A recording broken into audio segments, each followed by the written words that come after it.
ദൈവനാമത്തിന് മഹത്വം ഉണ്ടാകട്ടെ. നമ്മുടെ കർത്താവായ യേശുക്രിസ്തുവിൻ്റെ നാമത്തിൽ എല്ലാവർക്കും എൻ്റെ സ്നേഹവന്ദനം. യുഗങ്ങളിലൂടെ ക്രിസ്തു ഭാഗം 43. യഹോവ സാക്ഷികൾ എന്ന കൾട്ടിനെക്കുറിച്ചാണ് നാം കേട്ടത്. 6 കാര്യങ്ങൾ നാം കേട്ടു. 7-മതായി ദുഷ്ടന്മാർ മരണത്തോടെ ഇല്ലാതായി തീരുന്നു എന്നവർ പഠിപ്പിക്കുന്നു. അതുപോലെ കർത്താവ് മരിച്ചത് പാപത്തിന് പ്രായശ്ചിത്തമായിട്ടല്ല, ഏദൻ തോട്ടത്തിൻ്റെ വീണ്ടെടുപ്പിന് വേണ്ടിയുള്ള അനുസരണയാഗമായിട്ടാണെന്നും പഠിപ്പിക്കുന്നു. ഒടുവിൽ AD 1918 ക്രിസ്തു രണ്ടാമതും വന്ന് അതുവരെയുള്ള വിശുദ്ധന്മാരെ ചേർത്തുകൊണ്ട് ഇനിയുള്ള യഹോവ സാക്ഷികൾ മരിക്കുമ്പോൾ തന്നെ പർദീസിലേക്ക് നേരിട്ട് പോകും എന്നുകൂടി അവർ പഠിപ്പിക്കുന്നുണ്ട്. വിചിത്രമാണത്. അതുപോലെ തന്നെയാണ് മറ്റൊരു കൾട്ടായ ശാബത്തുകാർ. 1863 വില്യം വില്ല എന്ന ആളാണ് ഇത് സ്ഥാപിച്ചത്. ഇവരുടെ പഠിപ്പിക്കലുകളിൽ പ്രധാനമായവ 1, 10 കൽപ്പനകൾ അനുസരിച്ചാലേ രക്ഷയുള്ളൂ എന്നതാണ്. മറ്റൊന്ന്, 7-ാം ദിവസമായ ശനിയാഴ്ചയാണ് ദൈവത്തെ ആരാധിക്കേണ്ടതെന്ന് നിഷ്കർഷിക്കുന്നു.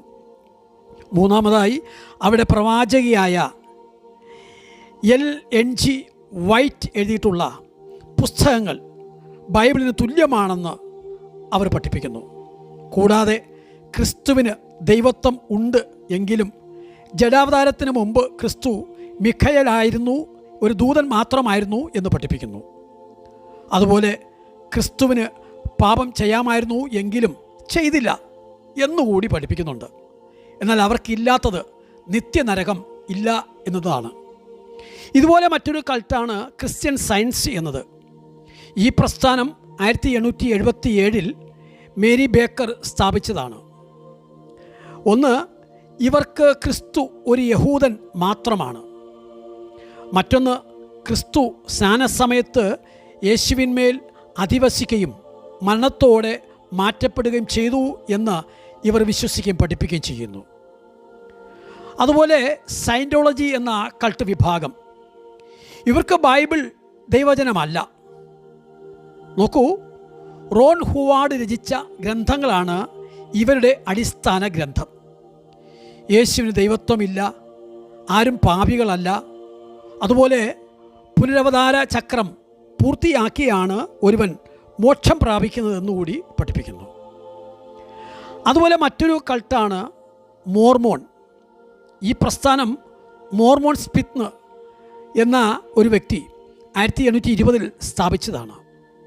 ഇവർക്ക് തൃത്വത്തിൽ വിശ്വാസമില്ല, ക്രിസ്തു പിതാവിനോട് സമത്വമുള്ളവനല്ല എന്ന് പഠിപ്പിക്കുന്നു. അതുപോലെ ക്രിസ്തു ദൈവത്തിൻ്റെ ഒരു പുത്രൻ മാത്രമാണെന്നതും, കൂടാതെ യേശുവിൻ്റെ സഹോദരന്മാരിൽ ദൂതന്മാരും പിശാചുക്കളും എല്ലാം ഉൾപ്പെടും എന്നിങ്ങനെ ഇവർ വിശ്വസിക്കുകയും പഠിപ്പിക്കുകയും ചെയ്യുന്നു. 6-മത്തേതാണ് ക്രിസ്റ്റാൻഡൽഫിയൻസ് എന്ന കൾട്ട്. യഹോവ സാക്ഷിയുടെ ഉപദേശങ്ങളോട് വളരെ സാമ്യമുള്ളവയാണ് ഈ ക്രിസ്റ്റാൻഡൽഫിയൻസിൻ്റേതും.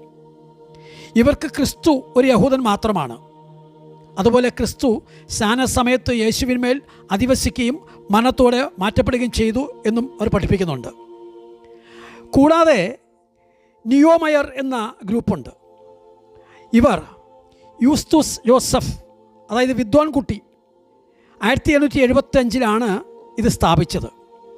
ക്രിസ്തുവിൻ്റെ ഉപദേശങ്ങളും വീണ്ടും വരവിനും പ്രാധാന്യം കൊടുത്ത് ആരംഭിച്ച ഈ പ്രസ്ഥാനം പിന്നീട് ഹൈന്ദവ ധർമ്മങ്ങൾ കൂടി ഉൾപ്പെടുത്തിയ ഒരു തത്വശാസ്ത്രം സ്വീകരിച്ചു.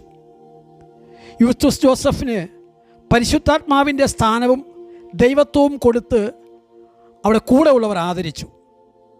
ഇത് സഹസ്രാബ്ദ വാഴ്ചയുടെ കാലമാണെന്ന് അവർ വിശ്വസിക്കുന്നു. മാത്രമല്ല, ഇവരിൽ ഏതാനും പേർ മാത്രമേ ഇന്നുള്ളൂ എന്നതാണ് മറ്റൊരു സത്യം. അതുപോലെയാണ് യൂണിഫിക്കേഷൻ ചർച്ചും. ഇതിൻ്റെ സ്ഥാപകൻ മയൂങ്ങി മൂൺ എന്നൊരു വ്യക്തിയാണ്. നോർത്ത് കൊറിയക്കാരനായ ഇദ്ദേഹം 1954 ഇത് സ്ഥാപിച്ചു. 1957 ഇയാൾ പ്രസിദ്ധീകരിച്ച ദ ഡിവൈൻ പ്രിൻസിപ്പിൾസ് എന്ന ഗ്രന്ഥമാണ് ഇവിടെ ബൈബിൾ. ദൈവം ത്രിയേകനല്ല, യേശുക്രിസ്തു ദൈവമല്ല, മനുഷ്യൻ പാപിയല്ല.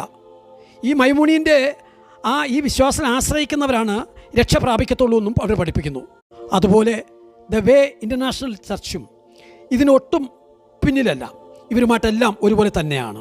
ആകയാൽ വിശ്വാസികൾ ഈ കൾട്ടുകളെ തിരിച്ചറിയുക.